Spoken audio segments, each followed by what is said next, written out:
Stephen, AOC is you're her favorite target, apparently, on Instagram. Check this out.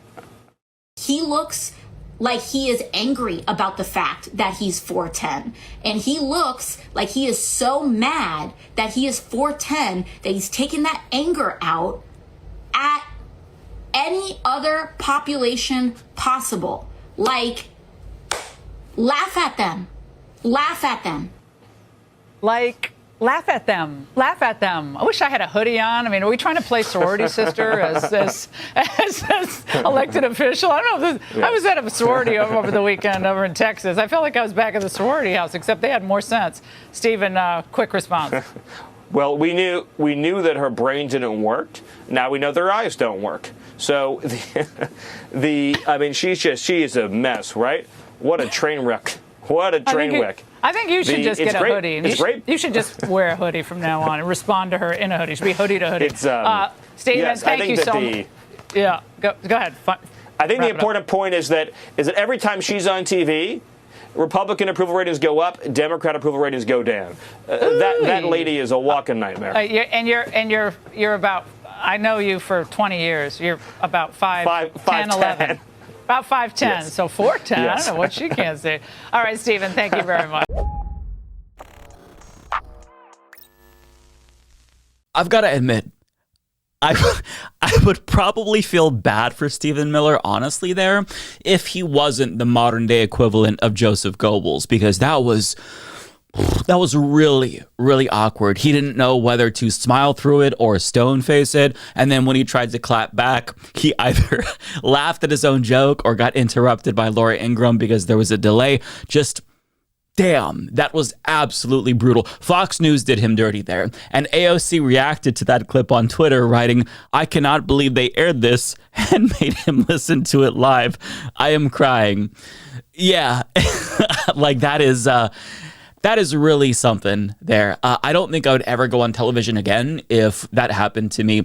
And I had no idea that his height was his biggest insecurity because I thought that it was his hair. Remember when he went on TV and spray painted fake hair on his head and everyone made fun of him for it, so he never did it again? I understand why he did that because even though most men can probably pull off being bald, he looks like the Nazi version of Megamind, so of course he cannot. And if I were him, I would definitely be insecure about that too. But apparently his height is his biggest insecurity. Okay, noted. Now, it's such a sore subject for him that other Fox News hosts like Sean Hannity and Jesse Waters decided to defend him from AOC's bullying, and they did a fact check. Let me just rephrase that. They took time out of their news broadcast to do a fact check about the deputy chief of staffs. I'm saying it and it doesn't sound real. It sounds like a parody, but this is real life. But just watch. Primetime measured Miller. He's 5'10", with no shoes on. He told us, quote, "It sounds like AOC needs a new therapist." AOC really shouldn't throw stones. Her fiance's no Prince Charming. Look at him. Legs crossed, Birkenstocks, straws. 3 strikes, you're out. But when we talk about her, AOC says we're just jealous and want to date her. We don't.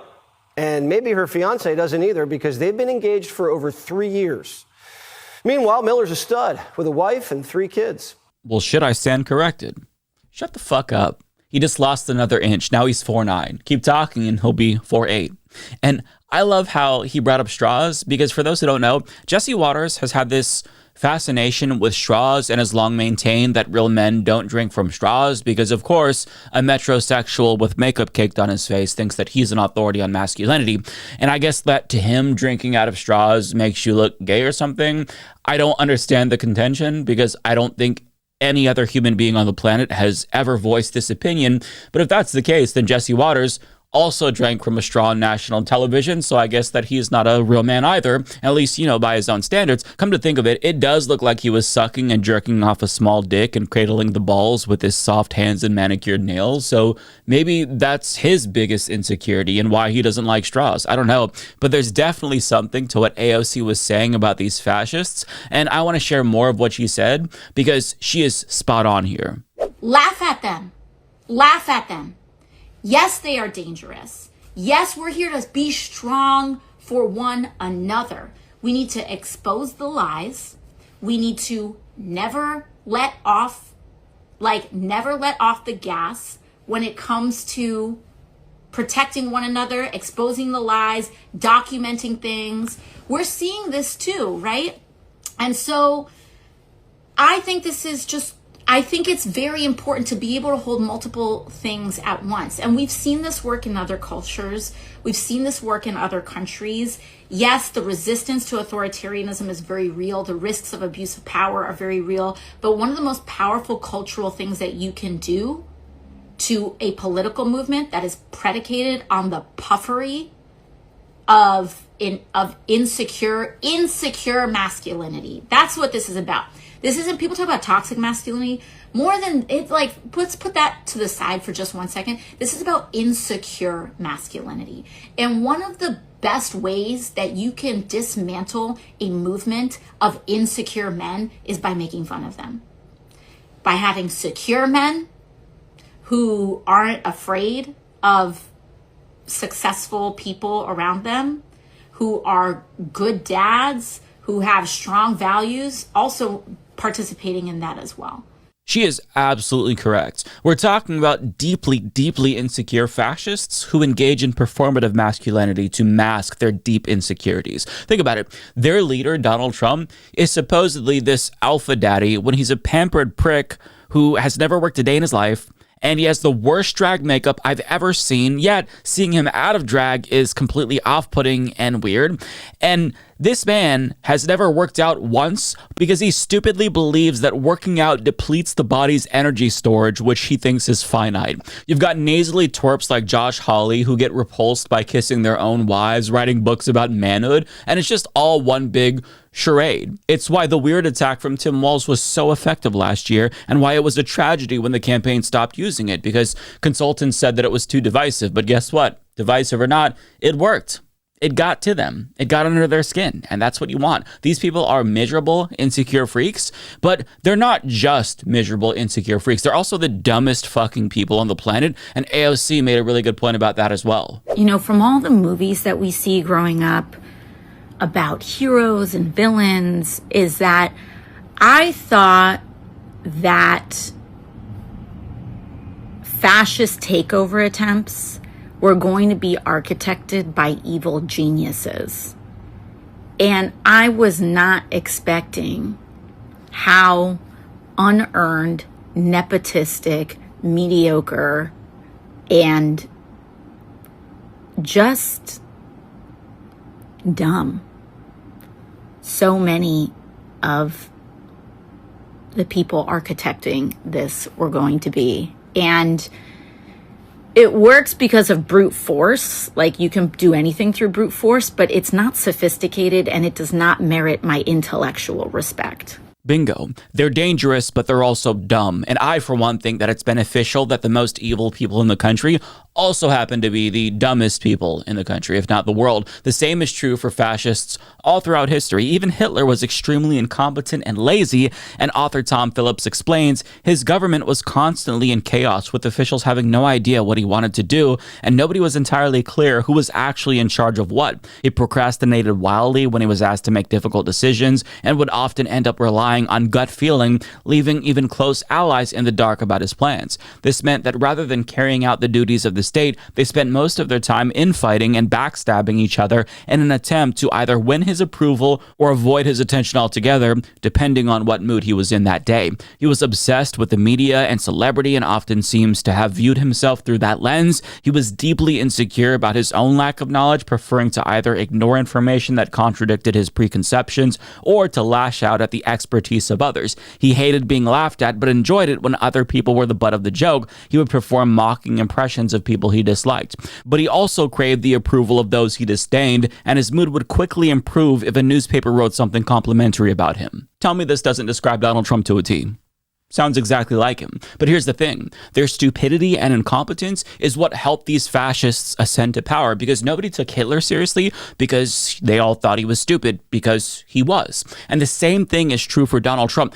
Everybody has been underestimating him since 2016 because there's no way a buffoon like that could Mr. Magoo himself into the White House, But he did. And then he did it again after he tried to overthrow the US government as a felon, mind you. So the unseriousness of fascist demagogues has always worked to their advantage. But AOC's point is that we're smarter than them, and we have the ability to use their unintelligence and insecurity against them, and we should. And to go back to Stephen Miller, his tea is especially easy to clock because this man oozes degeneracy. And it's obvious that he's always given everyone around him the ick. And I say this because, like, even when you look at videos of him as a teenager, you can tell that he's always been an insecure creep who probably not only tortured animals, but tortured people and locked them in his basement. But I just want to show you what I mean, because like you might think I'm being overly cruel, but watch him and then you'll agree totally. But as for Saddam Hussein and his henchmen, I think the ideal solution would be to cut off their fingers.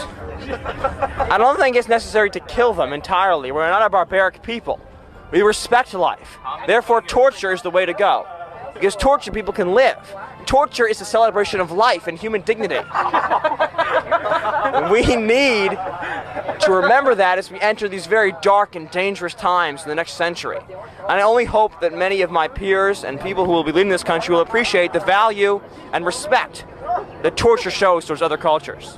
Am I the only one who is sick and tired of being told to pick up my trash? And we have plenty of janitors who are paid to do it for. Bro, you see what I mean now, right?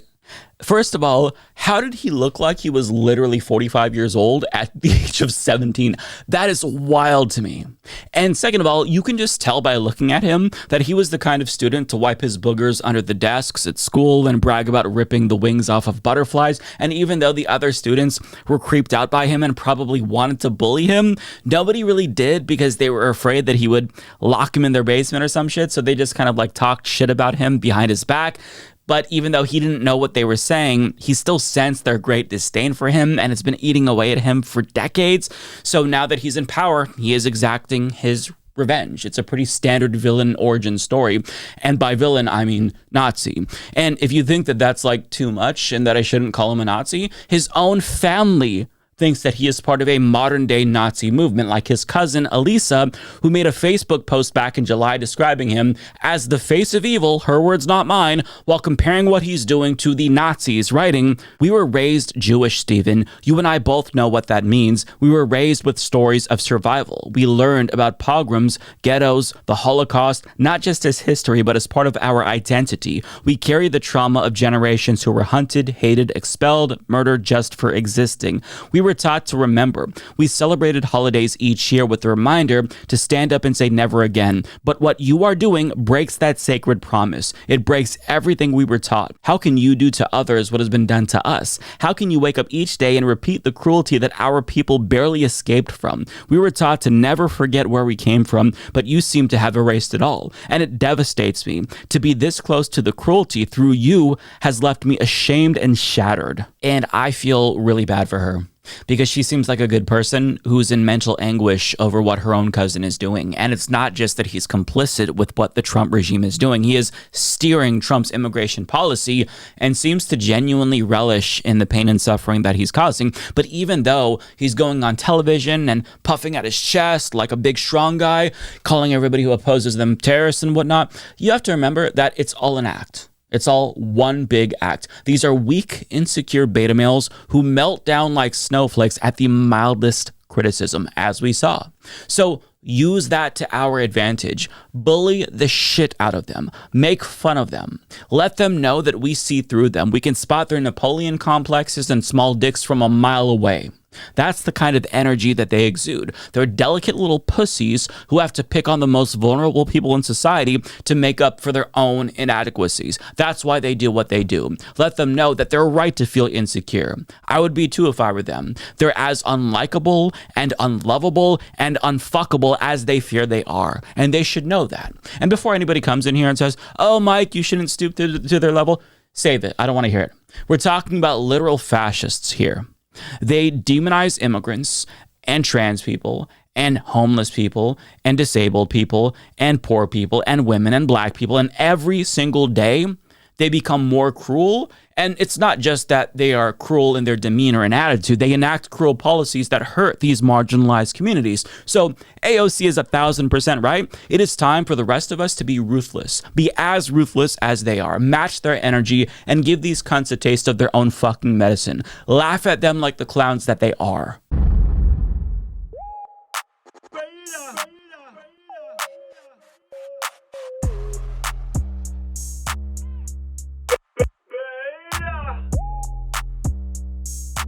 Alpha male, not a beta male.